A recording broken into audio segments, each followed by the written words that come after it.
So, okay, we've already dealt with what the Church has said concerning the communion of the faith, communion of government, and how it centers upon the popes. We've also dealt with what Paul VI has said concerning Lefebvre, concerning the Society, concerning Vatican II, the Novus Ordo, post-conciliary reforms, etc., etc. We've also talked about the absurd idea that they have this line item veto pen individually, and they can go through and pick and choose what they like and what they don't like, all the while believing they're in full communion with somebody they believe to be valid and canonical. But in this last one, this is particularly interesting. Okay, what you're dealing with when considering SSPX is a group of individuals and independent chapels, much like the one that's led by Father Patrick Perez in the Diocese of Orange, not part of the diocese, but located geographically within its boundaries, that they're invoking the idea of supplied jurisdiction.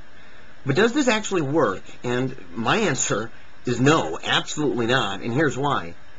What we actually have here is the diocesan bishop, invested as he is with jurisdiction, making very clear that the faithful are not permitted to attend an unauthorized independent chapel within the boundaries of his diocese. Now think about it for a second. A priest can just show up, erect and establish an independent chapel, provide Mass and sacraments without authority from Rome or permission from a diocesan bishop, and all of this right in the middle of a geographical location under the authority of a diocesan bishop in communion with Rome. The contradictions and absurdities really do abound here. Supplied jurisdiction on a regular basis, right in the middle of parishes and priests operating under ordinary jurisdiction. Remember, the diocesan bishop, until removed, is most certainly in governmental communion with Rome. Diocesan bishops are invested with jurisdiction. Priests do not have the right or authority to take it upon themselves to erect an altar, offer Mass, and administer sacraments in violation of the ordinary. Pure and simple. Bottom line. Consider also that the SSPX and Father Perez believe that Benedict is the Pope. They believe, like the diocesan bishops, that they are in communion with Rome. But Rome is in communion with the diocesan bishops. They've not been deposed by Rome. They have not had their jurisdiction and authority diminished in regards to their functions of priests and church locations in their region. Until then, no priest or bishop can take it upon himself to violate this order. But there are many people who can say, well, you know, the church is in a state of crisis, and Sedevacantists most certainly believe as much. Okay, and we agree with that. And they say, well, it's in a state of crisis, and the people and the priests and everything, that they have to take it upon themselves to figure this out. But the problem is they believe that Benedict and all of these Vatican II claimants are valid popes. So has the Pope that you recognize as Holy Father, validly and canonically elected and elevated, declared that particular diocese to be in a state of crisis? Has he diminished the authority and jurisdiction of the diocesan bishop he is in communion with? Has he granted permission for people to attend an unauthorized chapel in a diocese that has a Latin Mass and a parish church? Now, Sarah Palin might think it's cool to be a maverick and rogue, but the Catholic Church most certainly does not.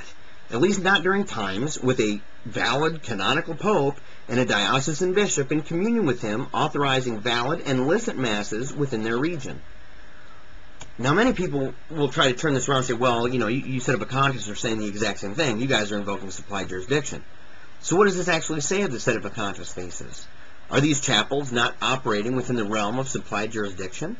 And how is the SSPX, or people like Father Perez, any different from these bishops, priests, and chapels in regards to supplied jurisdiction? Well, in practice, any valid sacrament, given the Sedevacantist thesis, is functioning within the realm of supplied jurisdiction. But the non-Sedevacantist position does not admit as much. Theirs forces them into intellectual inconsistency and even dishonesty. So while they're truly functioning within this manner, given the fact that one's espoused view does in no way alter the reality of the situation, their ruling assumptions would not, if consistently applied across the board, allow for such activities. One is consistent here, the other is not. Okay, in fact, the other is consistently schismatic. So what then should we make of the SSPX and those rogue priests like Father Perez of Our Lady Help of Christians? If they're correct concerning the Pope, the validity of the new rite bishops and priests, and given the reality of the modum mass within the diocese these sects operate within, they're schismatic to the core. There is no if, and, or but about it.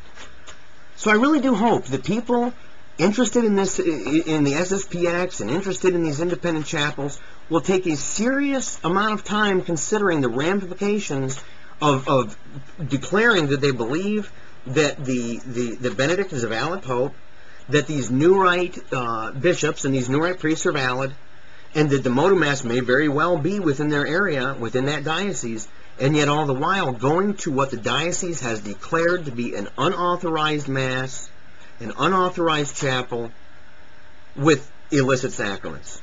If they believe what they say they believe, and if they continue to do what they're continuing to do as of now, then here's the bottom line. They are schismatic. They are schismatic. The faithful cannot adhere, on the one hand, to the ordinary, believing it to be valid and functioning, although they say it's kind of broken up, it's in crisis and everything else, believing that to be the case, and yet, on the other hand, continually going to a chapel that is set up in the midst of the ordinary, without any authorization, to administer illicit sacraments, and not consider the ramifications of what Paul VI said concerning people who did just that, and that is that they are outside of the church. If you believe Paul VI is a valid pope, if you believe that these things are valid, if you believe that these diocesan bishops, okay, have ordinary jurisdiction and they have not been deposed by who you believe to be a valid and canonical pope, then you have absolutely no right under the sun to continue doing what you're doing or saying what you are saying. Otherwise, what we have is chaos. What we have is snubbing your nose at the Bishop of Rome, if you believe him to be the Bishop of Rome.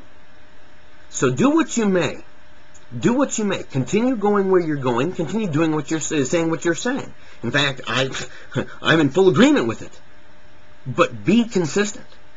And don't you dare, ever, allow anyone to say that they're in full communion with Rome, all the while not being in communion with those who Rome is in full communion with.